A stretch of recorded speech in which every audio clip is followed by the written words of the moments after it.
Going back to the contract, is there any other advice for like people that were in a similar situation, creatives or writers that obviously read the contract, but what are some other little notes or tips there? Boy, yeah, for creative people, the thing that I'm always pushing for is more money to the creatives. Like creatives should get paid more.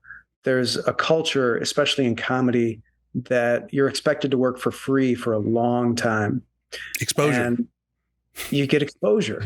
And I think that's great if you're doing your own thing, if you're doing your own podcast, if you're doing open mic nights, of course, that should be free. That's you bootstrapping your own business. Right. But if you're working for somebody else, they should pay you, and only in certain special circumstances do I recommend that someone offer to be like an intern or to be an unpaid person if they think they can learn a lot and it's really going to help their career. But that's with the goal in mind of eventually getting paid by that company. So that's something I did at The Onion. We would always bring on interns. We had things called writing fellows as a way to get people to understand the culture, see if they fit in. And if they do, invariably, we would offer them a staff position. But when it comes to negotiating a deal to work for somebody else, like after you've gone through that initial period, you've proven yourself, people are always afraid to ask for more. They're always afraid to ask for what they're worth. And I'm sure any experienced business person knows, go in strong, like say I'm worth X amount, and start big, and don't be afraid to give the big number. And especially if you've been working for that company, maybe you know their business, you know their revenue. People in business who hire creatives often have this attitude that the business people should get the lion's share of the money, like 95% of the money.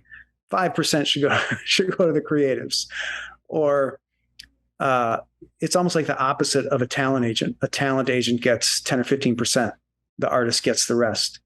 In business, I feel like that whole number is reversed, and the business people feel like they should be making all the profits. I think comedy people should be making a percentage of the profits. I think they should be making a hefty salary. And so I always pay people as much as I can afford.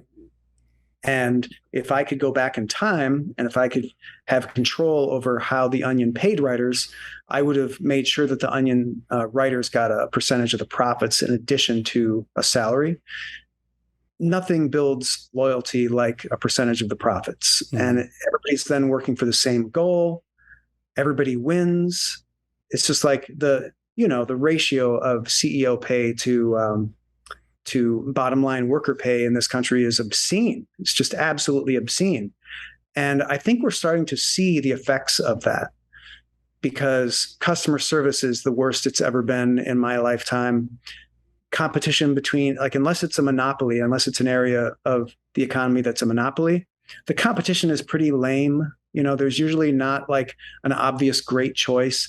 We can all name like companies on one hand that we think are great companies that have great customer service, great product, and customers love them. They're like really loyal.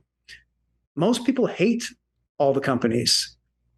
Imagine if we just took a little bit of that CEO pay and shared it with workers.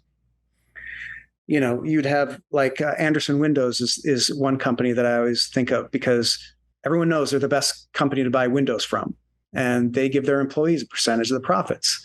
It's like, it's pure Marxism, and everybody's afraid of Marxism. Everybody's afraid of that word, but it works, My producer is in the other room just jumping in joy because he just gave me a smiley face. He's a Marxist. Yes.